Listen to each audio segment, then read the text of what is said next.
Well, I think Yeah, honestly, I think that's all I got to say on this. I mean, it's like frustrating talking through this again, just thinking like literally how incompetent this was. The attack was incompetent, the defense was incompetent.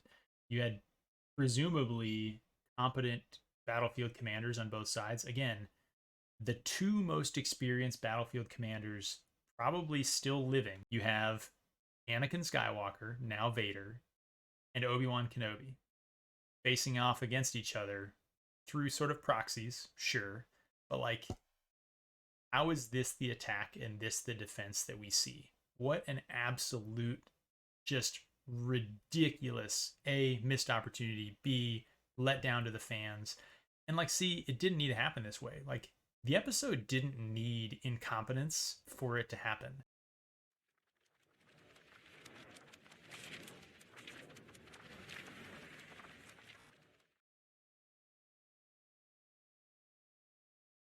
All right, welcome back, everybody. This is Pips and Alex with the White Cloaks, and we're doing a little bit of a delayed breakdown of the just kind of a tactical breakdown of the attack on the Rebel base in Kenobi.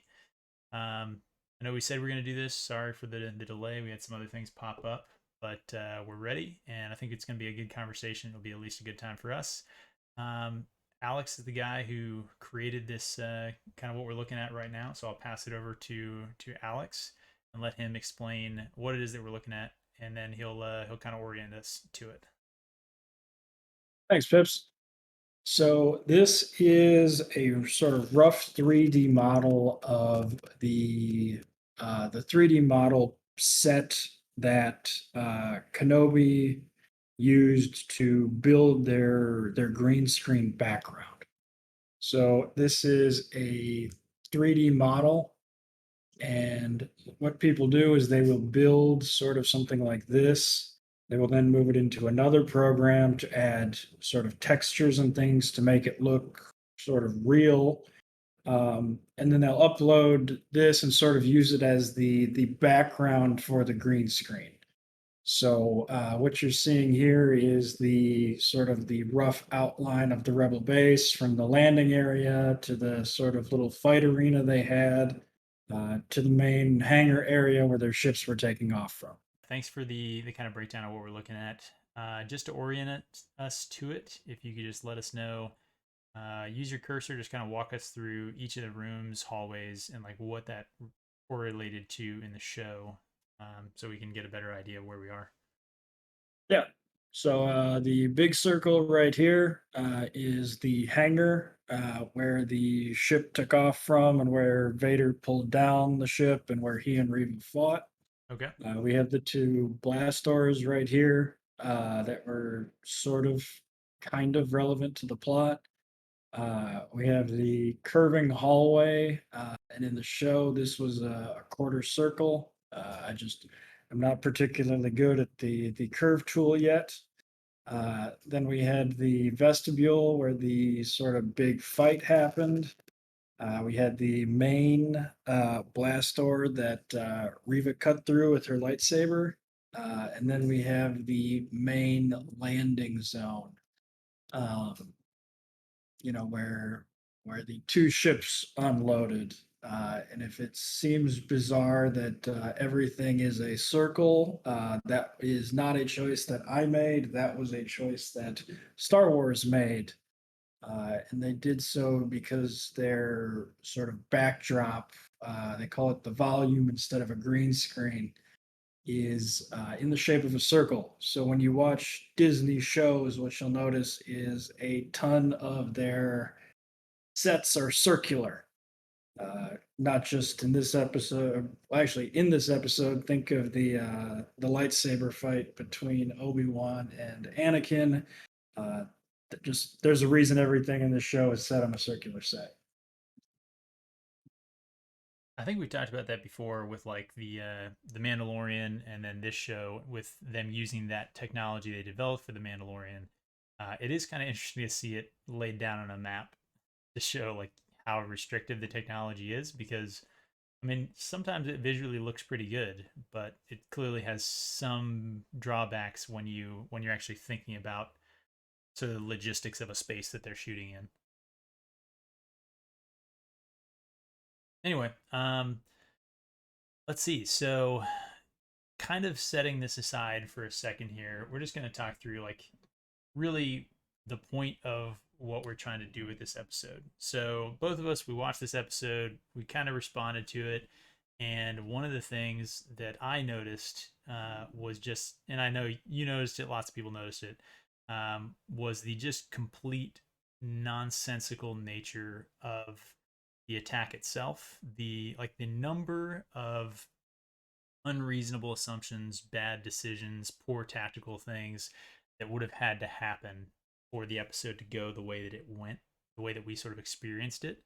Uh, it's just a lot. It's a lot of dominoes that had to all be set up just right.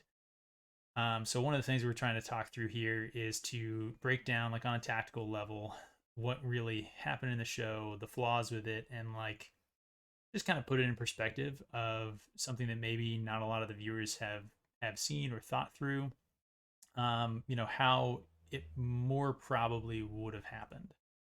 Um, so with that out of the way, I'll just kind of lay down a little bit of why I think that I'm kind of the right person to maybe have this conversation. I won't say that I am anywhere near the only person who could have this conversation, but it's at least given a perspective that I haven't seen before in talking about this episode and really talking about a lot of episodes of a lot of different shows. So this is something that's broadly applicable outside of just Kenobi. So my background, I have approximately 10 years of experience in terms of military operations and tactics. I have both undergraduate and graduate level training in international national security, as well as sort of state strategic operational stuff, and then the tactical execution side of things as well. Specifically, coming from a an air assault kind of standpoint is where I'm the most experienced, where I have the most expertise in this area. Again, not trying to say I'm the only person who has this knowledge or it's the most expert knowledge. So anybody who wants to nitpick stuff, I mean, lots of different organizations have different doctrines. So I'll just throw it out that if anyone wants to come at me in the comments and say that they disagree with some of it, I'm happy to have those disagreements. But I think that I have the necessary knowledge and experience to talk through it. So leveraging that, here's what I see. Um, so looking at the overall structure of the empire in Star Wars, which you should look at as something that approximates kind of like a World War II naval force in terms of its design. So the Star Destroyer fills something similar to what a destroyer, somewhere between a destroyer and a battleship in sort of like modern or rather World War II era sort of naval forces, with a little bit of variation. In World War II, there would have been something called an escort carrier as opposed to the large big deck fleet carriers. And a Star Destroyer is sort of an amalgamation or a combination of like a destroyer or a battleship along with an escort carrier, in that it has a small wing of fighter type aircraft and things like that. And then obviously has heavy defenses and armor and offensive capability as well. Uh, so it really is kind of a jack of all trades in the Imperial sort of navy, if you will.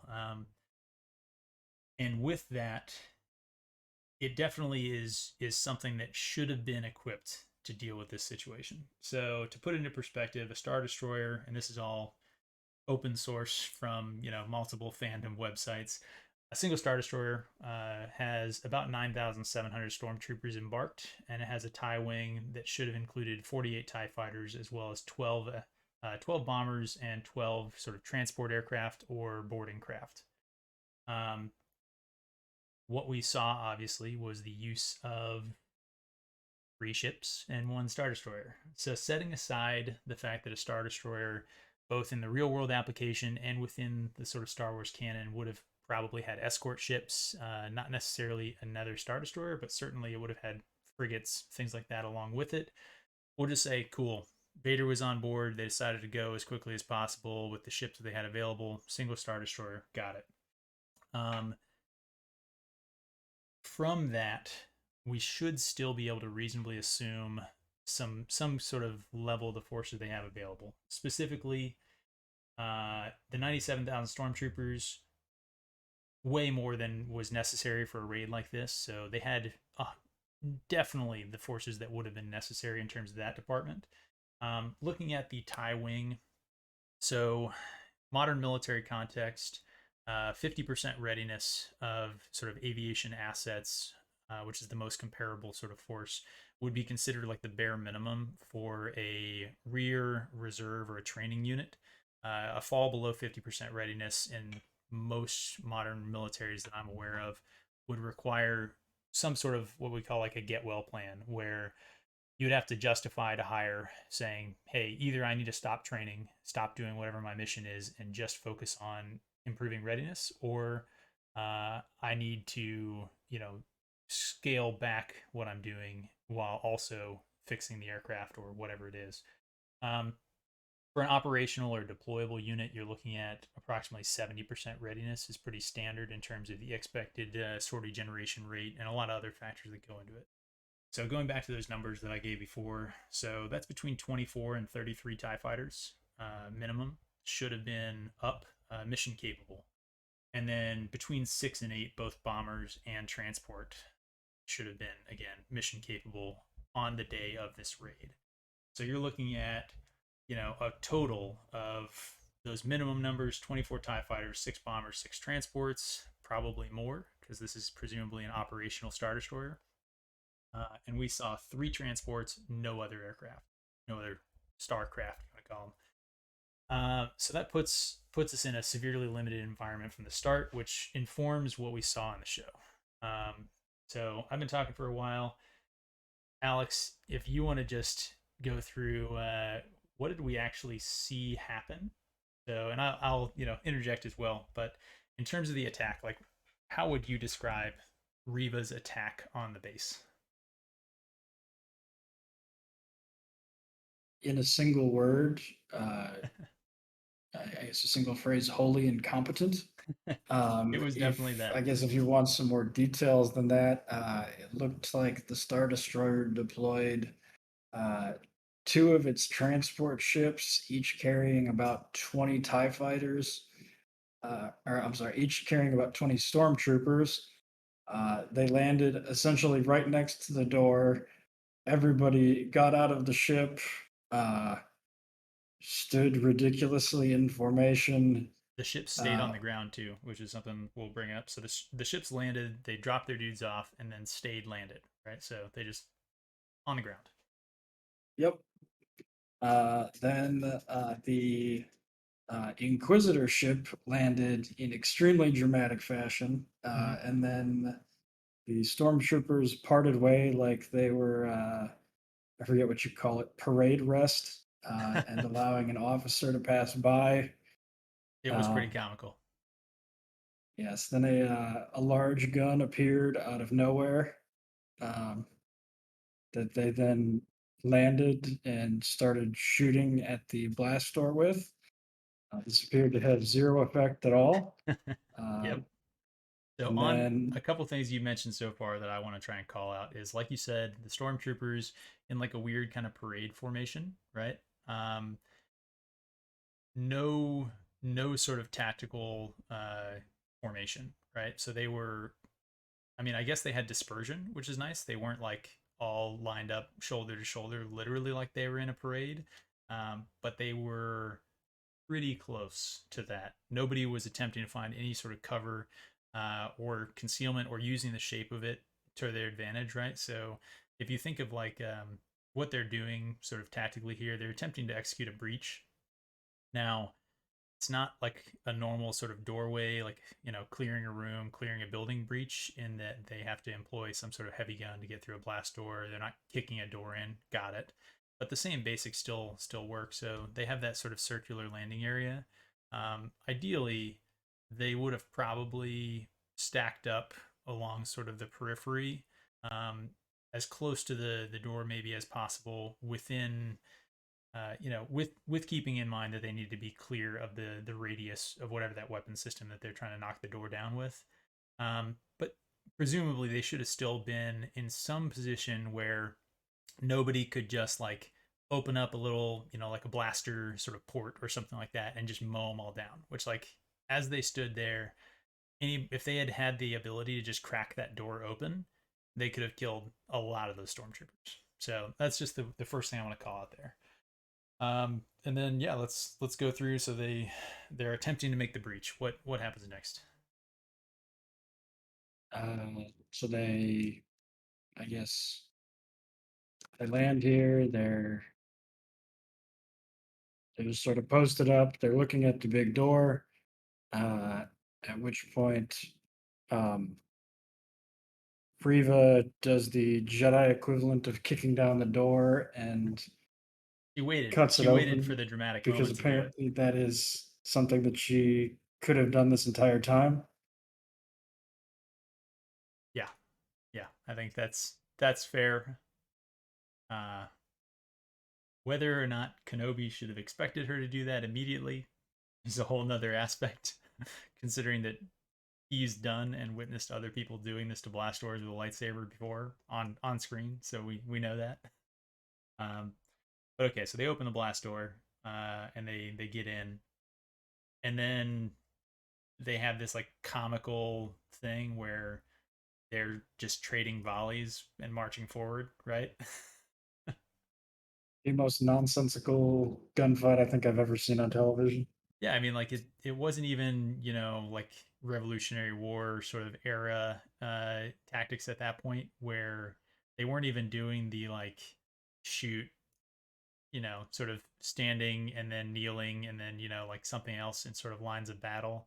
Instead, they were literally just all walking forward with the first rank essentially blocking the blaster fire of the back rank while also being fully exposed to the blaster fire of people in front of them. So they're doing kind of the opposite of massing firepower by cutting off their own sort of lanes of fire, if you will, while doing nothing to minimize their exposure to enemy fire. Except, I guess, the guy in the back of the stormtrooper formation who can't shoot anybody because his friends are all standing in front of him. I guess he also can't be shot, so that's decent for him. Probably while Riva was standing in the back. Guess is this where you want to talk about the use of grenades? I'll talk through. We'll talk through like how it would have actually gone down. I think once we go through just the full thing here. So the door goes down. They get inside. They basically close to melee range, right? You have a you have a guy beating someone with a pipe. Kenobi doing a fairly admirable effort of blocking blaster fire, I guess. Um, Ultimately, they're not going to hold this room, right? They're gonna fall back into this hallway, which they've from the show they have done pretty much nothing to defend, reinforce. There's no obstacles or anything else that they do. Um, and we know that they had time, right? Because they like welded the front door shut and did a couple other things like that. Um, so they go back into this hallway. We see we see sort of the fight in the hallway that ultimately ends up with everyone's favorite sort of imperial turncoat kind of I don't know, suiciding herself with a perfectly good hand grenade. Is that how would you agree with that description? That is exactly how I would how I would describe that situation. Yeah, because I'm not really sure she killed anyone but herself. I think we talked about that briefly before, but like, yeah, she killed no one but herself. I guess she also destroyed the body of the robot that very nicely helped her out, blocked her I from was going to blaster say fire. let's not discount the fact that she also killed her. I don't even want to get into the implications of their relationship just because of how goofy it was, but It definitely had some callbacks to some of the worst moments of the Solo movie. yes, let's leave it at Yeah, that we'll then. leave it there. All right, so they go through this hallway. We talked through like it's basically a little quarter circle kind of hallway, and then we see Kenobi. He closes that first blast door. If you can navigate around. So he closes these blast doors, and they get into the sort of hangar area.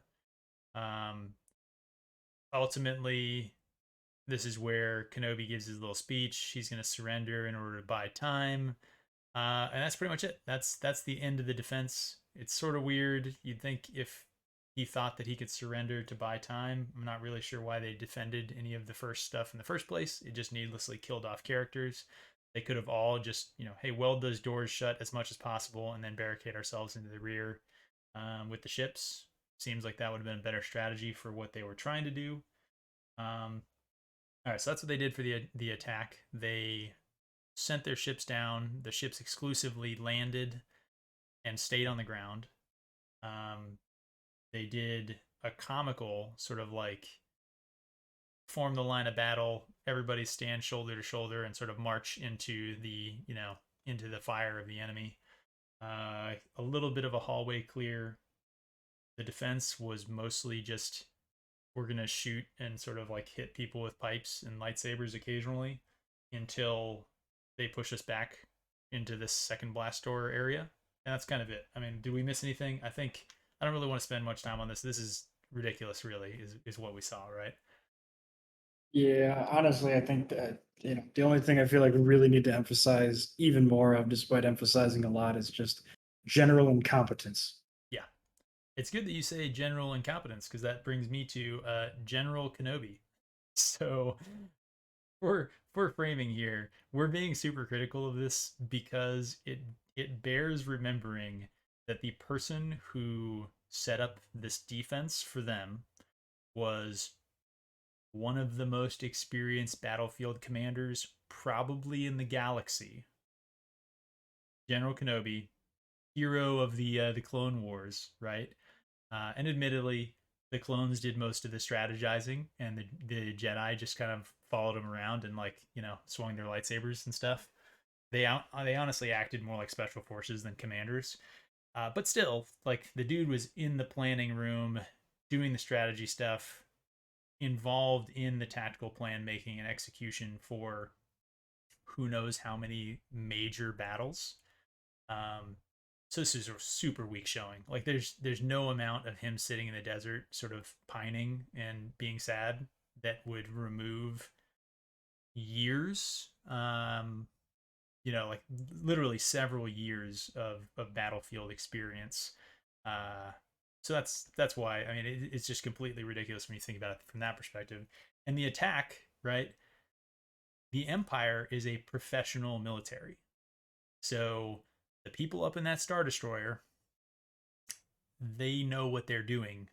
I think you brought up before the like middle level management competence of the Empire, right?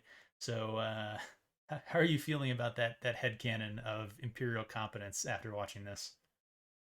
Just entirely destroyed. There's nothing. I've bitched about this before, but the fact that Disney has standardized the fact that action scenes do not inform character is maybe the worst of all of their tremendous cinema sins. And I know that phrase is bad, but I mean it in the a more overarching perspective, not in reference to the annoying ass YouTuber. Um, but it's terrible. Like this scene tells us that Obi-Wan Kenobi is a fucking moron who just does not deserve to be, idolized or looked at as a hero. He's just an incompetent dipshit. Yeah. Uh, Also, I mean, from the other perspective, so he's an incompetent dipshit, but it really begs the question, like, how how has the Empire managed to not almost immediately been overthrown, right? So, like, unless we're supposed to believe that Darth Vader is just, final scene Rogue One, sort of every day of the week, literally putting out fires personally, uh, how has the empire not been overthrown if this is the level of like military competence that we see? I mean, literally. Okay, we'll go down the rabbit hole here and say like from the empire's perspective, planning this attack, what should they have done? All right, so I said before My area of expertise specifically is in air assault, which is basically what this is. You know, you're going from space instead of from some sort of terrestrial kind of base, but basically doing the same thing. The same principles generally apply. So we called out the number of ships that they used. I'm not even going to talk to that. I think going forward from this point, other than just say it's laughable. Like the episode wouldn't have happened if they had used the things that we know them to have had available, right? So they Disney hand waved and like yes, those 9,700 stormtroopers, all of those available ships, none of those were available. They were all at lunch, I guess. They were on their union mandated break. Hey, let's not give Disney more credit than they deserve here. They did not tell us this. We have to headcanon this to make this just less of a intelligence and character sabotage of Vader. So, Yeah, what I mean to say though is like, okay, granted that decision was made somehow, and we are where we are. Cool. So they have a total of 3 ships that they're gonna send for this operation. Whatever, man. Maybe they just grossly underestimated the enemy force, and well, yeah, I guess that's what happened. Um, or they really were on their union mandated breaks. So they send 3 ships down there. When it comes to air assaults, there's 2 general categories of doctrine when you do an air assault. And you see this between like, you know, Soviet sort of weapon systems and kind of Western weapon systems. And those are generally a self escort or a sort of buddy escort. And what I mean by a self escort is something you see with, honestly, the Hind is a great example of this. Little known fact: the Hind helicopter actually is also a troop transport. Not a great one, but it does. It's able to carry, I think, like 4 to 6 guys. It can't do a whole lot in terms of any of those missions if you have 4 or 6 guys because the extra weight. But anyway, you have aircraft like the Hind and others that are designed to basically go in. They drop the assault force off, and then they take back off again and they provide the escort for the assault. And then you have what's the Western style, which is the buddy escort, which is that you have 2 different types of aircraft going in on assault. You'll have the actual assault package, which is typically going to be something like the modern kind of V-22 is the newest one off the line in terms of the U.S. military. There's also Chinooks, there's 60s, there's all sorts of stuff. The bottom line, though, a troop transport carries the assault package into the objective area, and then you're going to have an escorting flight that provides combat air support. Typically, your close air support once you're in the area. Um, so in this situation with 3 aircraft available, what we would have expected to see happen would be probably 1 or 2 aircraft would have landed, dropped troops off, and then taken off. And they would have done one of 2 things after taking off. They would have either exited the area to basically clear the airspace for a combat air support, or a close air support rather, flight to do their job, or they would have gone into the overhead to provide that close air support themselves. We didn't see either of those 2 things happen. Instead, they landed and stayed on the deck completely vulnerable. Then the 3rd aircraft shows up, drops off, I think, 1 person, Riva, and also stays on the ground completely vulnerable. So already they basically thrown the entire handbook out the window in terms of how to do an assault. And specifically, the implications of that are, if you imagine the situation from the air, you have this big blast door covering the hangar of the base, and then you have this open sort of canyon where they landed. If any of those 3 aircraft had been in the air, they could have immediately destroyed those ships on the ground as soon as those blast doors opened. So again, the the escape only happens due to sheer incompetence. There's no reason to have 0 support aircraft. Even saying that they never launched any TIE fighters, there's no reason for that to have happened. So I don't know. Do you have any questions? Did I paint a clear enough picture? yeah, no, I think you did a great job with it. The only question that I might ask is, say you were hypothetically in a situation where you're concerned you might be having to to extract under fire, would you ever leave sort of the aircraft on the ground if you're thinking you might be, you know, throwing a handcuffed Obi-Wan into the ship as as the rebels are sort of launching a counterattack? So your question is, would you leave someone on the ground in order to be like a quick withdrawal or a quick emergency extract? Yeah, like one of the Okay. ships. Um, Generally no. And the idea behind the reason I say no is that aircraft are most vulnerable on the ground, right? And we'll talk through that and how I would have set up the defense. But they're most vulnerable on the ground, and generally speaking, like let's just play out the timeline here. Imagine that you land, the aircraft fly away. They go a few miles away is typically where they'd be hanging out, and Mhm. then you blast down the door, you get inside, you grab Kenobi, and you're trying to extract him, right? And there's stiff enemy resistance, which only is the case because they didn't bring enough people. But let's just say that it happened. So now you're trying to fight your way back out with Kenobi, right? So there would have been a planned in sort of extract plan and a response time that's associated with that. So if I was planning a mission like this, it would be like, hey, here's the way we're going to communicate that we have the the target and that we're trying to fight our way out for an extract. And you'd communicate that either using a radio or some other signal plan, and that would be communicated out to the escort that couple miles away, and they would immediately say like, okay, cool, hey, we will be there in 45 seconds or a minute and a half or whatever the timing sort of is for that flight. So you're really looking at like minutes at the outside for that response time, and that is a rapid enough response in almost any conceivable situation that the additional risk of having the aircraft on the ground just doesn't warrant. Gotcha. Just not worth having a big juicy target sitting there Yeah, asking to be blown up. yeah. I mean, I'll put it this way: like the least desirable position for me in this sort of situation would be to be sitting on the ground in a giant juicy target, which hate to put it this way, even in like Star Wars with deflector shields and stuff like that, uh, you're still fairly fragile as an aircraft. Like you don't want people just taking pot shots at you, you know. Okay, so that's the air assault sort of side. How they broke any conceivable doctrine. They opened themselves up to the enemy escaping. Like any way that they could have done this otherwise would have prevented a possible escape, which should always be your plan when you're trying to do some sort of a target grab. Like you're always trying to cordon, like you set off an outer cordon and then an inner cordon to try and make sure that there's no one who can escape your net. And they did nothing like that.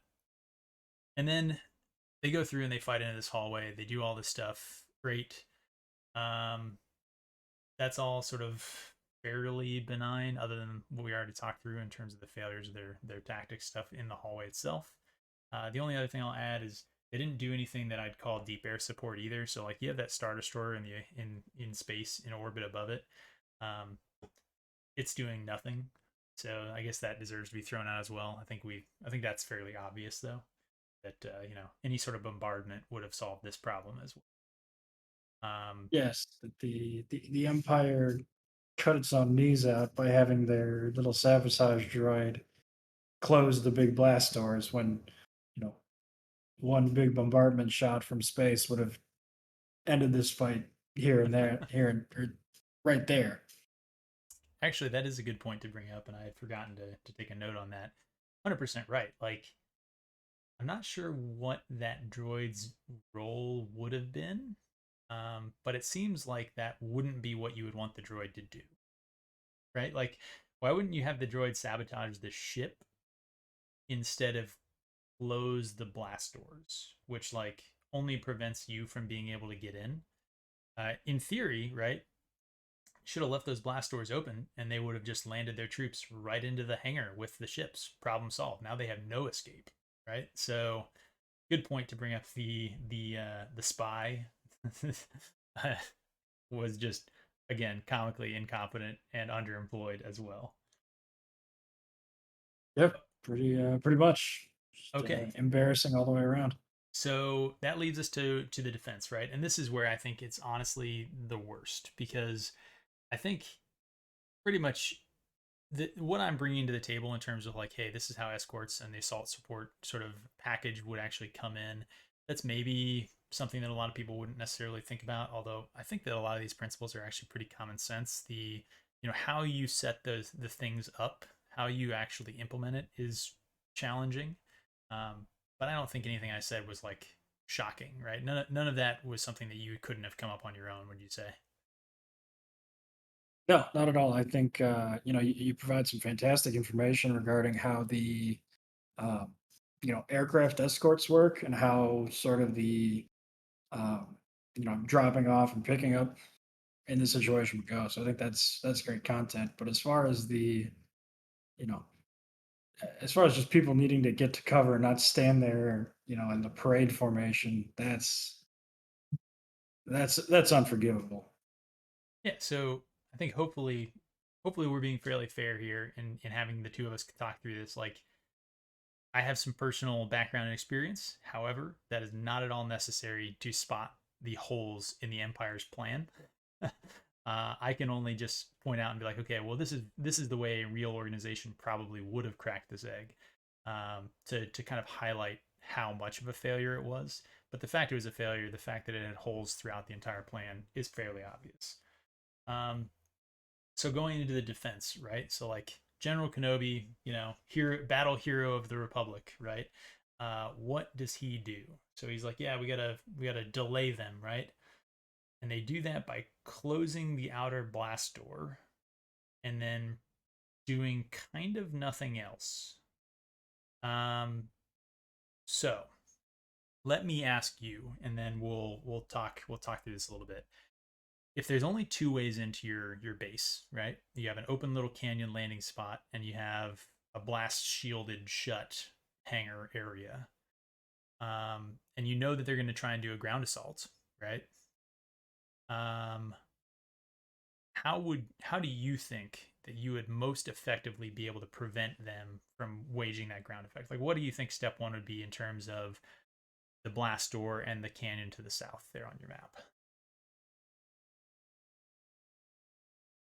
I guess if my conclusion is that the only way that we can do anything is to fly out of that main hangar, um, at that point, I would probably just collapse the canyon, um, or yeah, collapse the tunnel at that point, right? Like, I don't really care about killing off stormtroopers, so that isn't really my objective. I would just make that southern pass, impassable. Yep, 100%. So we have Kenobi who can wield the Force. Not super great in this episode for reasons that don't make any sense. But we know that they also have access to explosives. One, because I mean everybody in Star Wars apparently carries hand grenades. Really strong Second Amendment sort of space environment is apparently what's happening there. Um, but they all have these little freaking grenades that we see her suicide with, right? So like they have the ability to do a fair amount of damage in that southern corridor, the hangar space. The main thing that I want to point out though is that if I was trying to do as much damage and delay them as much as possible, what I would actually want to do is probably not close that outer blast door. So this is a little bit of a weird idea. Let me just stay with me on this. I think I'd leave the blast door open and I would try and lure them in to that inner chamber where we see them sort of melee fighting and then retreating, and then collapse that melee chamber as a way to stop them further. Um, for two reasons. One, you have that little quarter current turn sort of hallway, which I would have stacked up a bunch of crates and boxes, and we know that they had those in the shot because they were littered around everywhere. So I would have stacked up a barricade in that area, and you'd lay down essentially what we call a final protective line. So you'd orient all of your blasters in sort of a straight line, cutting across that inner corridor, that inner room, so that anybody who walked in through that front blast door would essentially be walking across a a what we'd call a wall of lead today, but a very intense corridor or lane of blaster fire, such that just walking through that is like right in your kill box. Also, by being stepped back in the hallway, you have top cover so that you can't actually get sort of blasted at from outside. And they can't employ the type of cannon that they set up outside because, in order for them to position a cannon to shoot into that interior hallway, they'd have to be in a position where your blaster fire, that lane of fire that you can put up, actually exposes their sort of heavy gun position. So while they tried to position it and set it up, you'd be shooting anyone who tried to approach it and you'd be able to damage and destroy it. So you'd actually really be able to defend that landing area pretty well by having all the blasters oriented directly into it. I mean, imagine trying to get off of the those landing ships under intense blaster fire. And I can tell you this because what they're doing doctrinally is essentially they're what we would call landing to the X. So they are landing inside the range of small arms and sort of medium weapons fire, which means that as soon as you step off the ramp of those aircraft, like you're exposed to the enemy, you're getting shot at. And there's nothing more disruptive to a landing plan than dudes getting shot literally in the back of your aircraft before they even get off. Um, I don't know. Does that make sense? Yes. Okay. So what you're saying is you would leave this door open. Or, I'm sorry. You'd leave this door open. Yep. And it would be even better improved if you had the ability to remotely close the door later, which got to imagine that they do. One But would think, barring right? barring that, collapsing that interior room, like you brought up, is a perfectly good alternative to being able to close that area off.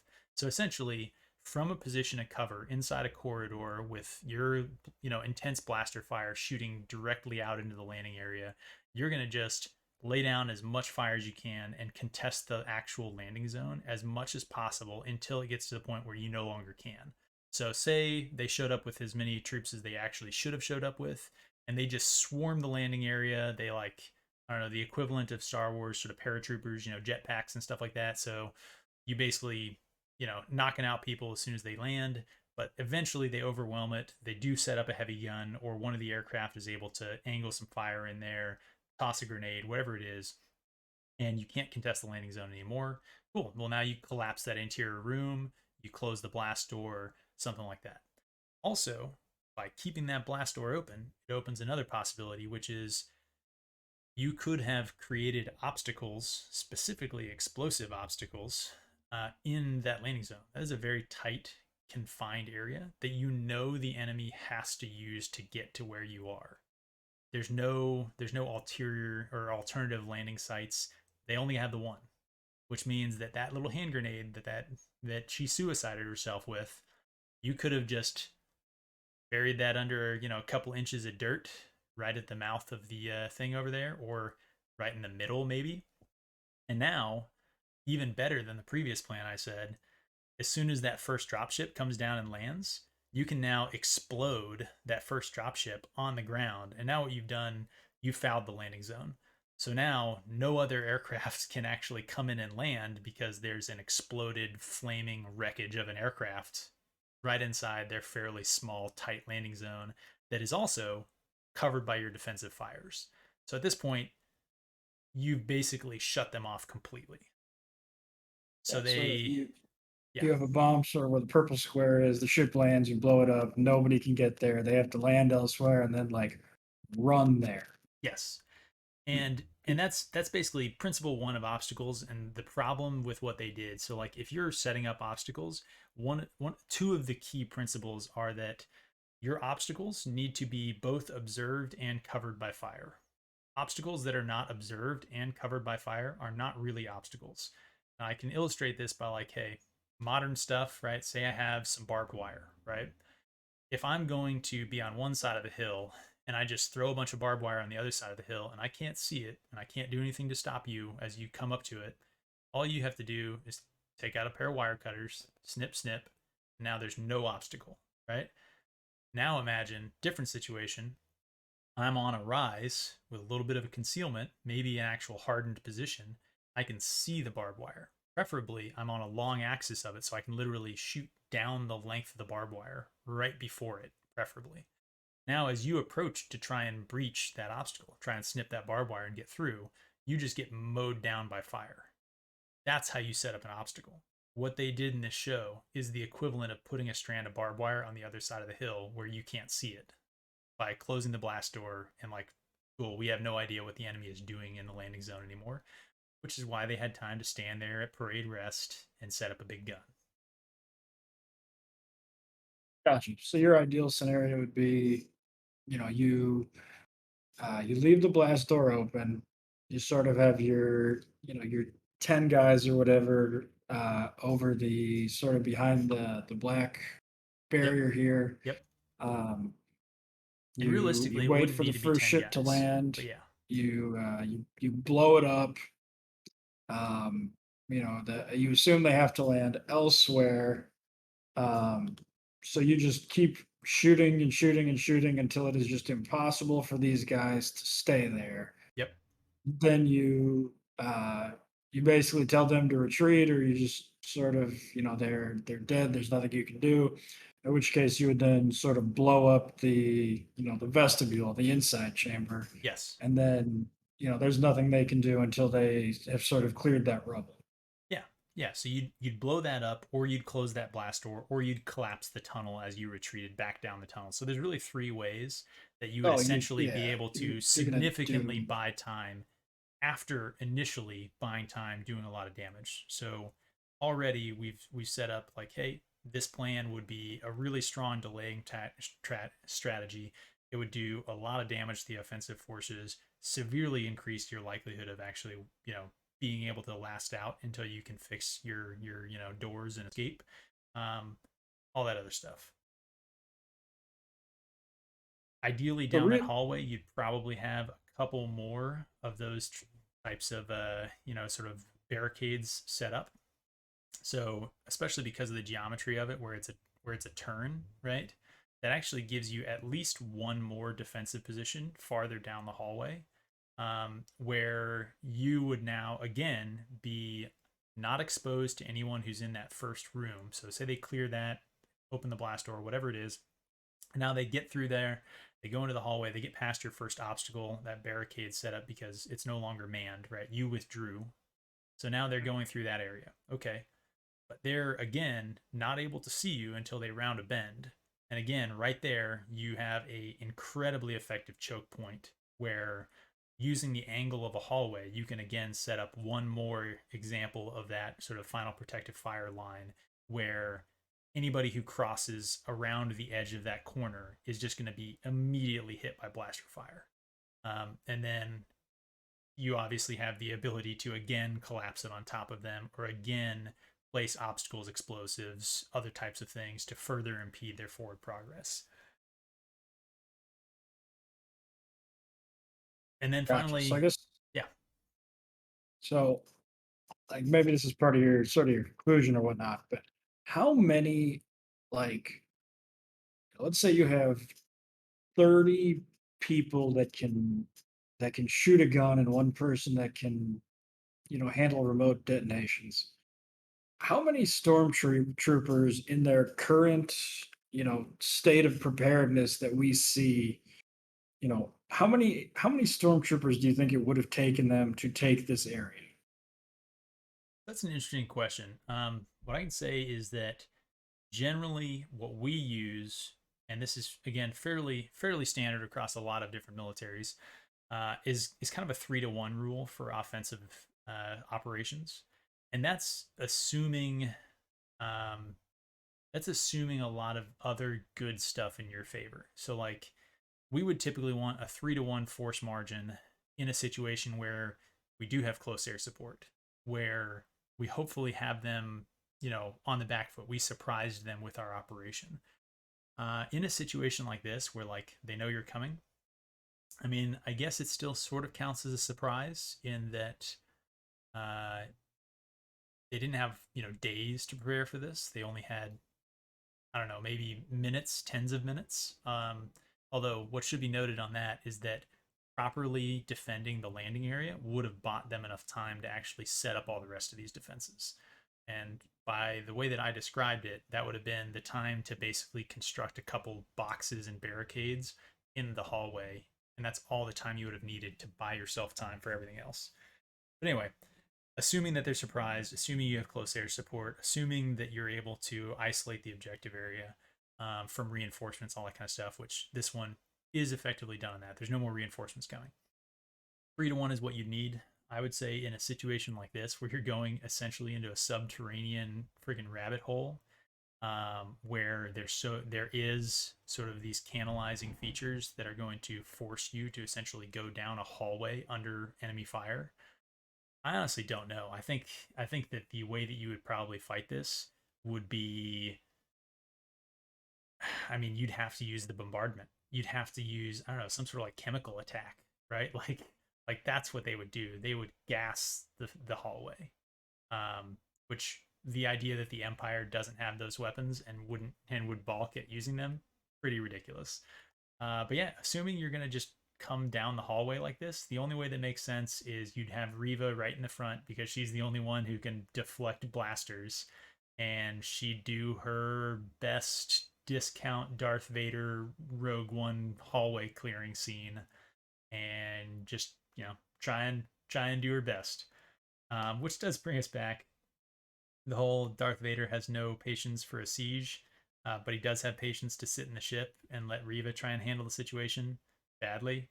Uh, I don't know if he had gone in the landing party and just stayed in the front of the front of the hallway clearing, a lot of this would have made a lot more sense because I do think that Darth Vader could have just cleared this freaking thing. He would have been able to use the force to stop them from collapsing the hallways. He would have been able to like prevent detonations from actually expanding and like deflecting the blast back towards the defenders. Could have deflected all of those blaster fire coming in. A lot of other stuff would have changed. But as we see it, I would say they would have needed hundreds, if not legitimately.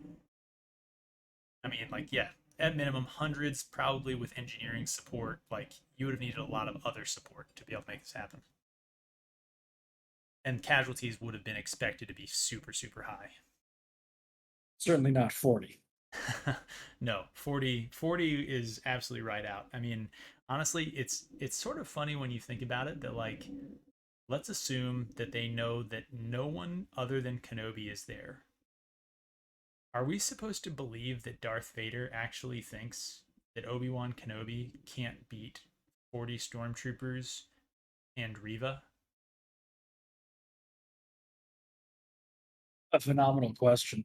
Like, I and that's assuming that Kenobi is just standing like outside, exposed, just standing there.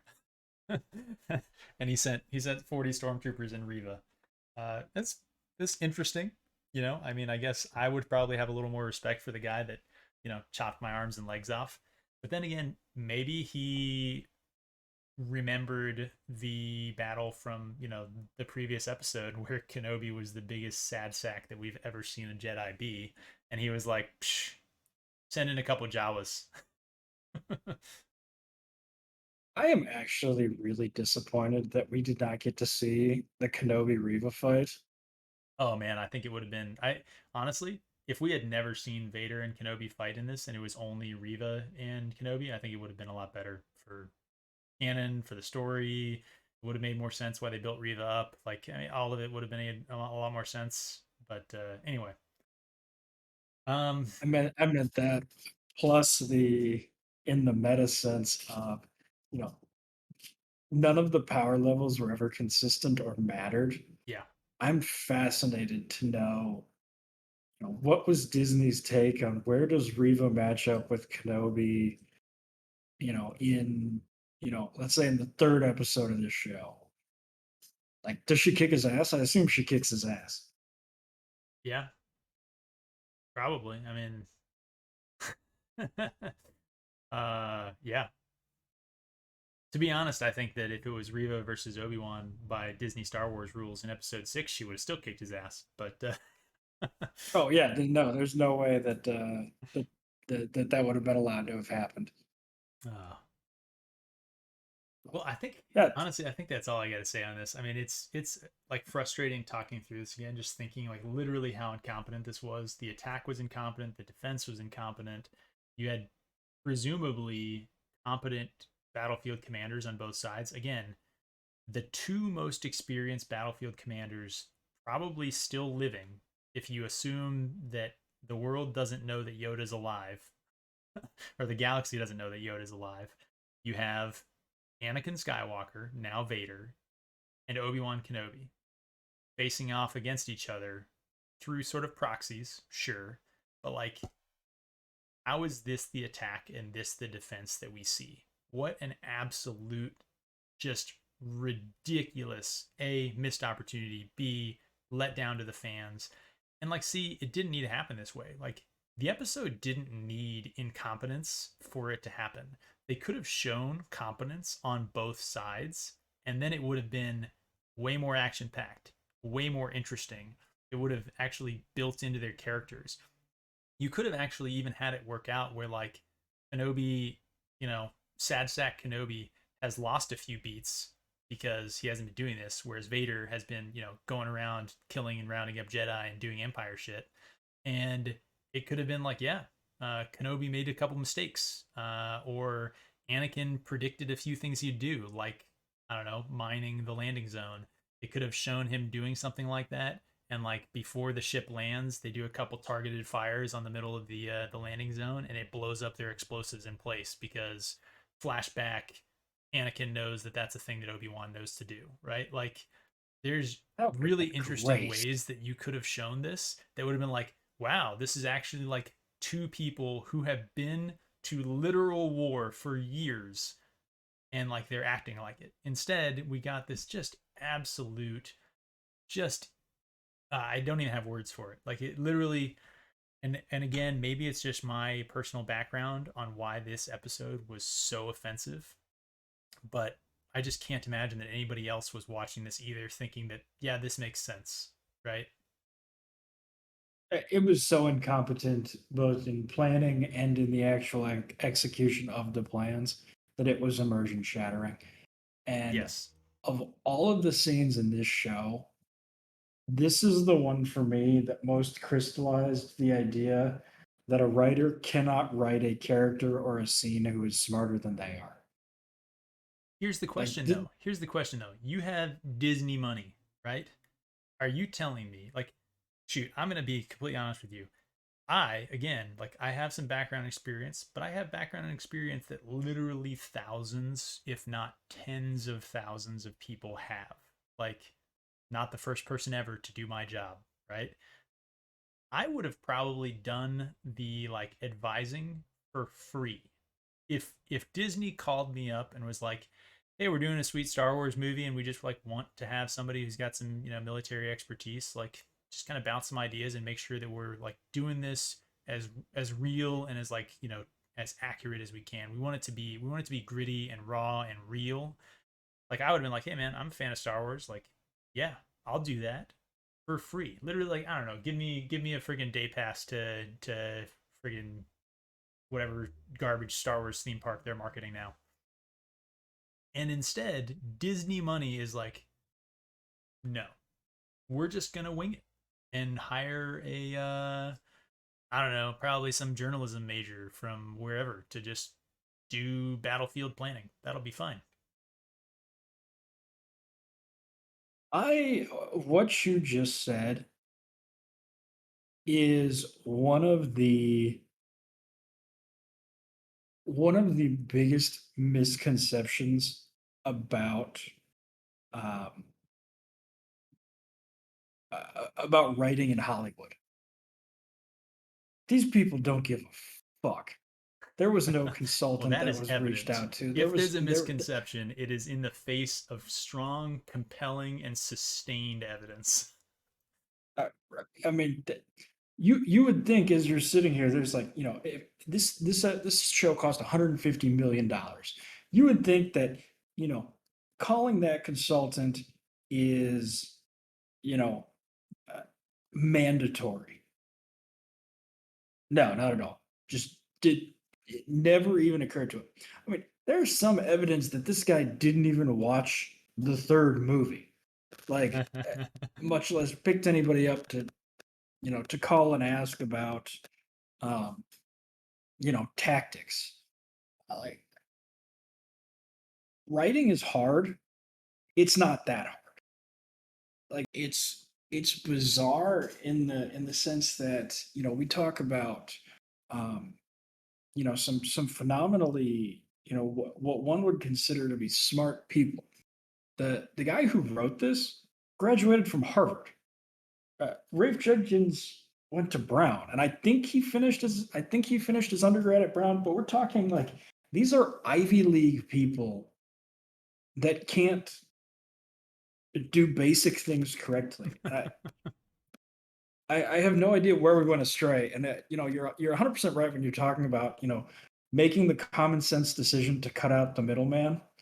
Like that's a brilliant choice, but I think it's also almost the common sense choice, if sort of an atypical one.